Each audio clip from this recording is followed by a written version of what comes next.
Welcome back to the Angry Man Podcast with Jason and Greg.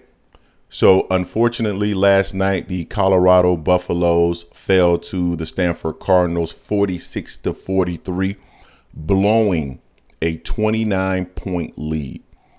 Now, I want to preface my comments here by saying that Deion Sanders will be fine. Colorado will be fine.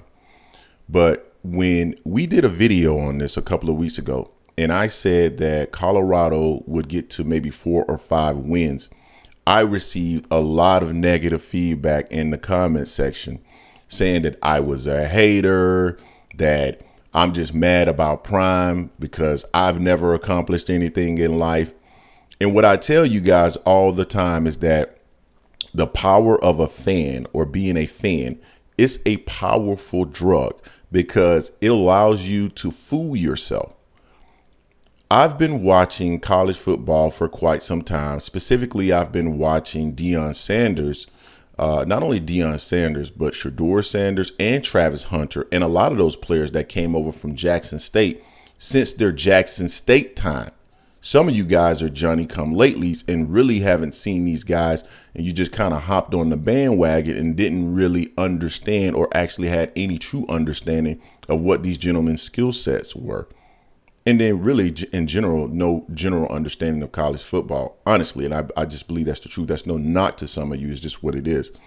When you thought that this team was going to do more than 5 or 6 wins, I also mentioned that in the next 3 games, the Arizona State, and Stanford, I predicted that they would go 2-1. Even though those teams are not very good, I don't think a lot of people understood that Colorado is simply not a great team. And that's okay. Now, I think very highly of Shedeur Sanders. I actually think Shedeur is really good. He just needs to be behind an offensive line that can protect him. But I think Shedeur is the truth, to be quite honest with you. And I think Deion Sanders is going to be fine. He has a fairly good staff over there. I'm not a fan of the defensive coordinator. He used to be Florida State's defensive coordinator a long time ago in Charles Kelly. He ended up going over to Alabama for a little bit. Not a fan. I think that's probably an area that he's going to have to look at.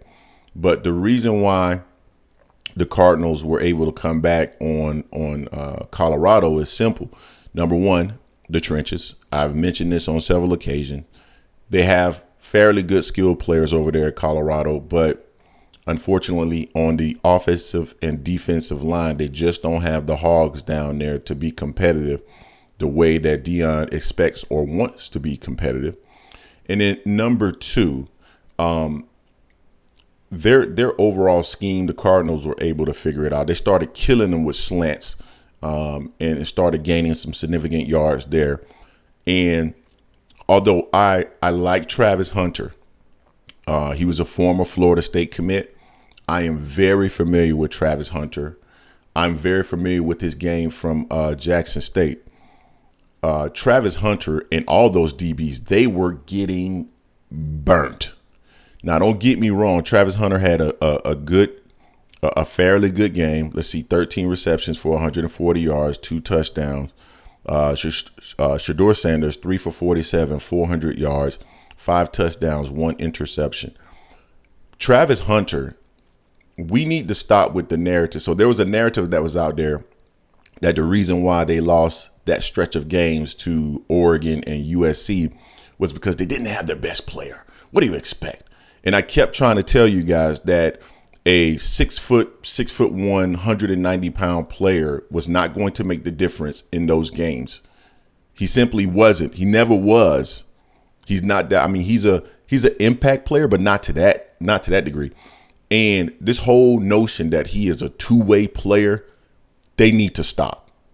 Deion needs to stop with the two-way player stuff. Travis Hunter is a really good player. I think he's an NFL caliber player, so I'm not knocking him in that regard. But he's not an NFL cornerback. Travis Hunter has been getting burnt since he was at Jackson State. He was getting burnt by HBCU wide receivers. I'm telling you, I've witnessed it. I've been to some of their games. I watched some of their games on TV. He was getting burnt by HBCU wide receivers. He is not an NFL cornerback. He is really good as a receiver, as you can see in that game. But all this two-way, he got burnt on the last play with a guy. Well, I won't call it burnt, but he definitely got scored on. He got burnt on one of those plays where a guy literally just took off on him and he gave up on the play. I think it was when they were down. I think it was like 22-29 or whatever, 19-29 or something like that. He got burnt on that play. He got burnt on several plays. He's not really even all that great at cornerback at a Division I level. He is not an NFL cornerback. They need to stop playing him two-way. Deion is doing him a disservice by doing that. Allow him to simply play on offense. Be a receiver. He's dynamic. He's okay in short routes when he's a cornerback because he can jump the routes. But on longer routes, he gets burnt. And this is a common theme. This is not new relative to Travis Hunter. So where do they go from here? So let's see. On their schedule, they still have, let me pull their schedule up very quickly. So like I mentioned before, I thought they would go 2-1 in that stretch of 3 games after the USC game. So I'm talking specifically about Arizona State, which was a close game, Stanford, which they lost last night. And then they have, actually, I thought it was going to be Arizona next, but it appears to actually be, it's actually going to be UCLA next. So they're not going to, UCLA, they're going to lose. Oregon State, they're going to lose. Arizona was the one that I thought that they could pull out to actually get to 5 wins. I think now, personally, I think they're probably going to lose the Arizona game. They're going to lose to Washington, and they got Utah as well.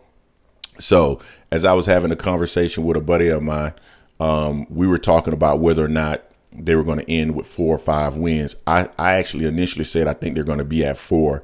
My buddy talked me into 5 wins. I said, okay, well, they'll probably get 2 out of the 3 out of the Arizona State, Stanford, and Arizona game. Now I'm thinking they may even lose the Arizona game as well. So I'm thinking they're going to settle at 4 wins. Is where I think they're going to be. Again, I love Deion Sanders. I think he's going to build something wonderful there at Colorado. I love what he's doing for college football and that overall program. But when they beat TCU, that was fool's gold. And for those of us who actually watch college football and we actually keep up with recruiting and we keep up with the transfer portal and we keep up with what's happening with coaches, you knew that the TCU team that went to the playoffs last year, that wasn't the same TCU team this year. That's why they were ranked so low. And they didn't have their offensive coordinator. There were several players that were no longer there that hit the portal and otherwise.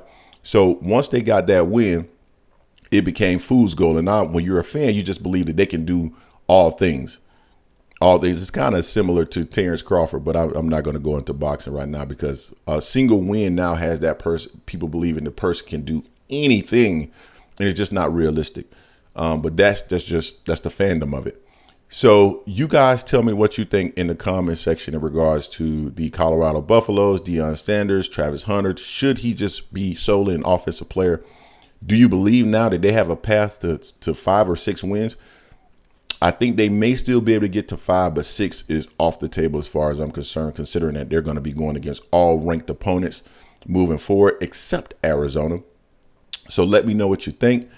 Don't forget to hate, like, comment, and subscribe. This is the Angry Man Podcast, AM Sports Media, and I am